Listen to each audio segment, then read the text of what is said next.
Feche os olhos e imagine a Bíblia que você conhece.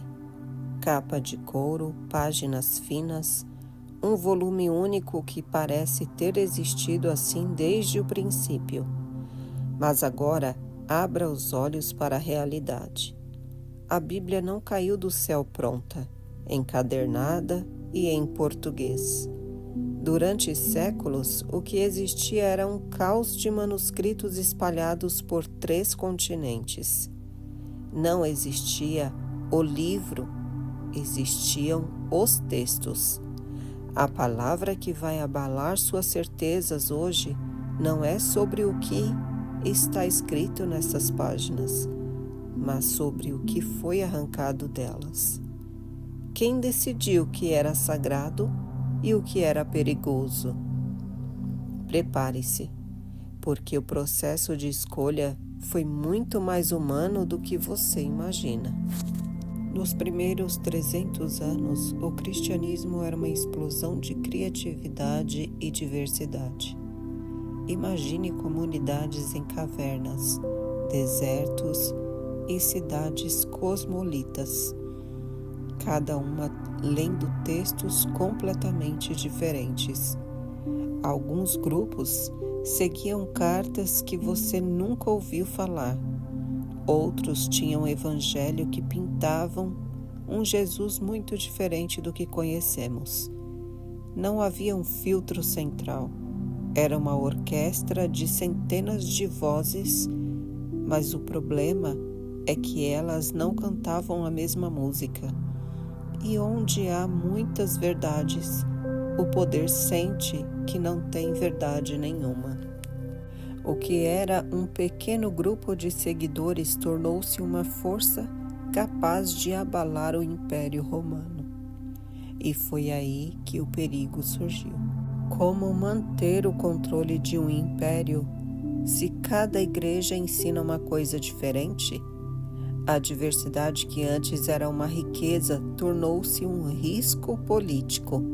A urgência de definir uma base comum não nasceu apenas do fervor espiritual, mas da necessidade de ordem. Expansão sem organização é o caminho mais curto para o colapso. Era preciso escolher um padrão. Como separar o divino do humano? Eles criaram filtros. O texto precisava ter sido escrito por alguém que viu os fatos ou que conheceu quem viu. Precisava ser coerente com o que a maioria já acreditava. Mas aqui está o segredo que poucos admitem. Esses critérios não eram lentes neutras. Eram peneiras desenhadas por mãos específicas. O que não passava no furo da peneira não era necessariamente falso, era apenas inconveniente para a estrutura que estava sendo montada. Enquanto alguns livros subiam para o altar, outros eram empurrados para as sombras. Não pense que houve um debate aberto e democrático. Muitas vezes um texto desaparecia simplesmente porque um líder poderoso parava de citá-lo, ou porque cópias deixavam de ser feitas. No mundo antigo, deixar de copiar um texto era o mesmo que sentenciá-lo à morte. Foi uma guerra de silenciamento. O que hoje chamamos de Bíblia é o conjunto dos sobreviventes de uma batalha intelectual implacável. E por que 4 evangelhos? Por que não 2 ou 12? Mateus, Marcos, Lucas e João não foram escolhidos por sorteio. Eles se destacaram porque ofereciam uma narrativa que unificava a mensagem que a liderança queria passar. Mas, entenda, esses 4 pilares sustentam uma catedral específica. Se os outros evangelhos tivessem sido escolhidos, a catedral da nossa civilização teria um formato completamente diferente. Por que esses 4 venceram a corrida? A resposta está no que eles diziam e no que eles calavam. Aqui o mistério se aprofunda. Existiam os chamados evangelhos apócrifos, textos que mostravam um Jesus que falava sobre o autoconhecimento interior ou que mostravam a importância de figuras femininas como Maria Madalena, de uma forma que a hierarquia não aceitava. Esses textos não sumiram por serem mal escritos. Eles sumiram porque eram revolucionários demais para uma instituição que buscava estabilidade e hierarquia. Eles eram o ruído que precisava ser eliminado para que a voz do poder fosse ouvida. Não foi um clique, foi um processo de séculos. Listas surgiam aqui e ali. Algumas incluíam o livro O Pastor de Hermas, outras excluíam o Apocalipse. Houve idas e vindas, brigas e excomunhões. Somente no final do século IV é que a lista que você tem hoje começou a se parecer com o que chamamos de Novo Testamento. Foi uma construção lenta, tijolo por tijolo, onde cada pedra foi testada para ver se suportaria o peso do dogma. Nunca subestime o poder de quem segura a caneta. Os bispos e patriarcas eram os curadores dessa biblioteca sagrada. Eles decidiam o que era leitura obrigatória e o que era leitura proibida. Um texto não precisava ser queimado para ser destruído, bastava ser ignorado. E por gerações, esses líderes moldaram o gosto e a crença das massas, selecionando apenas as peças que se encaixavam no quebra-cabeça que eles queriam montar. Toda escolha é um luto. Quando você decide que 27 livros são o Novo Testamento, você está dizendo que centenas de outros não são. Imagine a quantidade de sabedoria, de histórias e de perspectivas que foram perdidas nas areias do tempo porque não receberam o selo de oficial. A história que chegou até você é uma versão editada. O que estamos fazendo aqui é olhar para os cortes que ficaram no chão da sala de edição. Com a lista fechada, veio a padronização. As cópias tornaram-se mais vigiadas. A variação foi substituída pela repetição. Isso garantiu que a mensagem chegasse até hoje, mas a um custo: a perda daquela faísca selvagem e livre dos primeiros anos. O rio foi represado em canais de concreto. Ele se tornou mais útil para mover as máquinas do mundo, mas perdeu sua força natural de inundar novos territórios.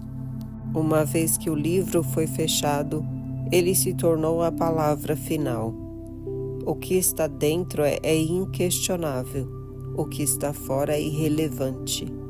Essa distinção criou uma fronteira mental na humanidade. O texto deixou de ser um guia para a experiência e passou a ser o dono da verdade. A autoridade saiu do coração humano e foi transferida para o papel e para a tinta.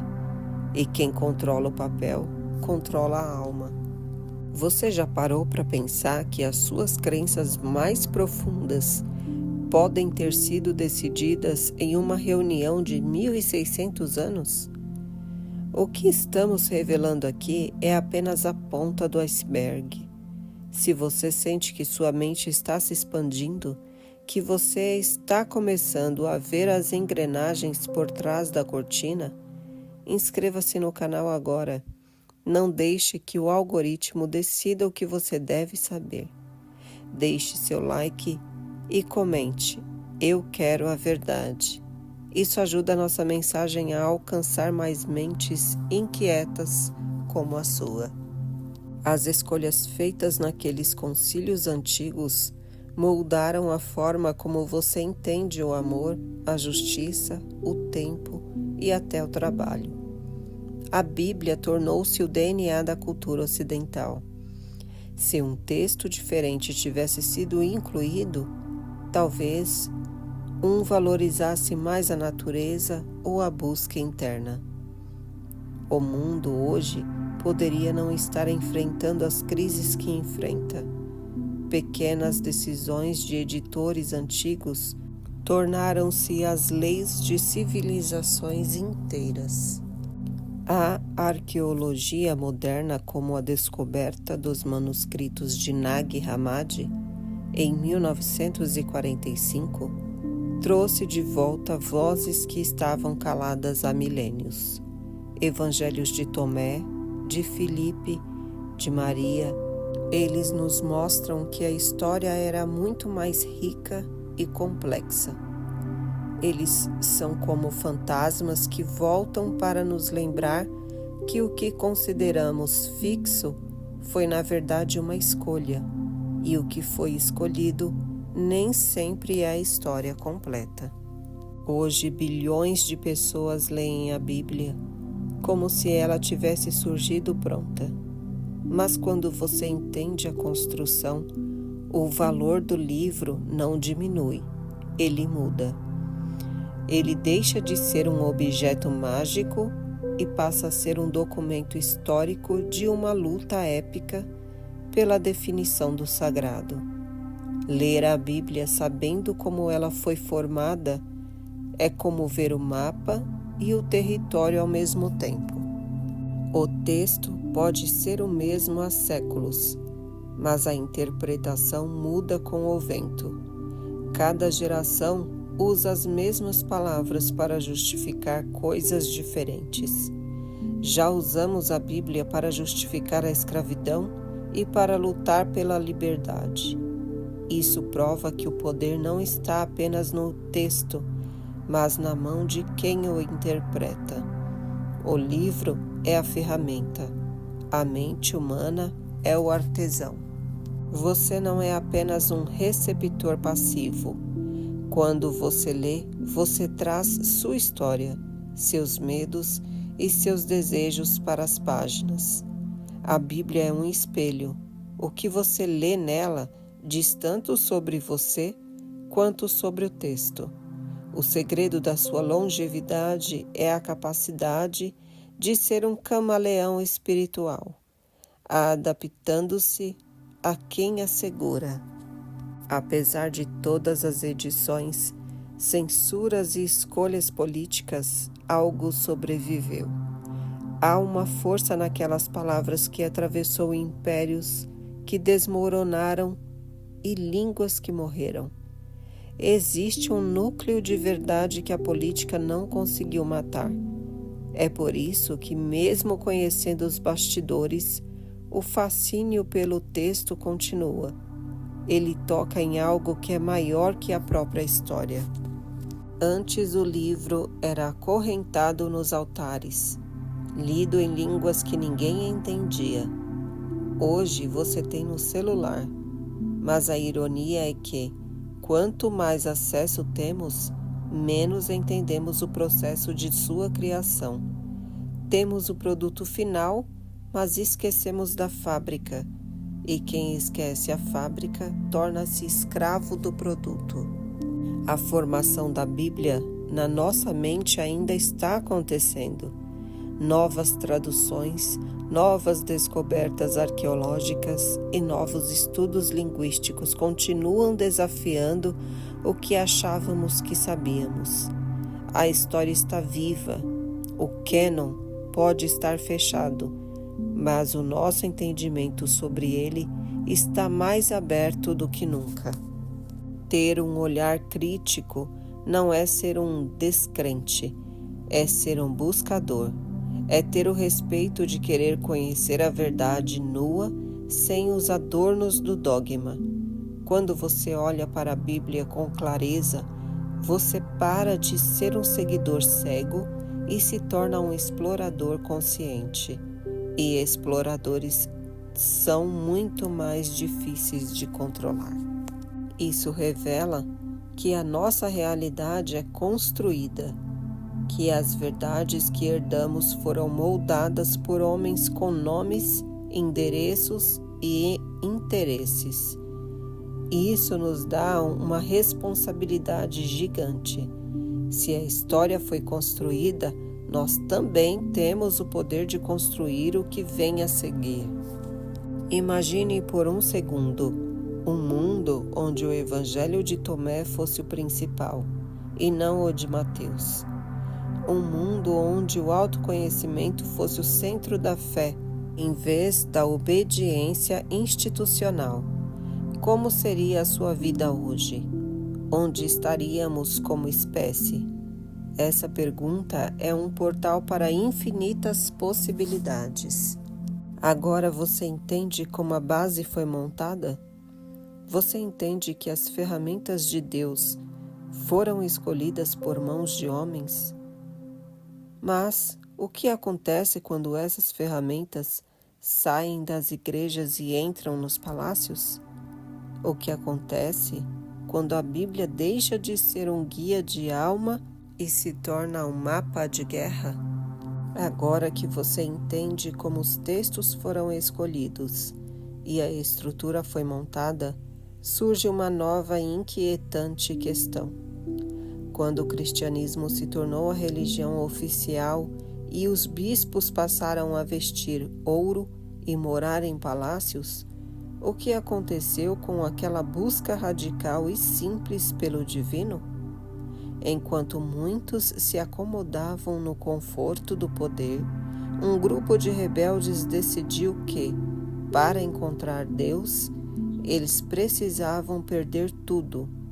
Eles abandonaram as cidades, o dinheiro e o sistema para enfrentar o silêncio brutal dos desertos. A Bíblia foi fechada, os concílios definiram as regras e a fé tornou-se a lei do império. Mas para muitos, algo essencial havia se perdido no caminho. A alma não se satisfaz com decretos. Ela tem sede de experiência. O que você faria se sentisse que a verdade foi sufocada pelo conforto? No próximo episódio, vamos seguir os passos dos padres do deserto, homens e mulheres que viraram as costas para a civilização e mergulharam no vazio absoluto em busca da iluminação radical. Vamos descobrir como o silêncio e a solidão tornaram-se as armas mais poderosas contra um sistema que tentava domesticar o sagrado. A verdadeira jornada para dentro de si mesmo começa agora. Nos vemos no próximo episódio.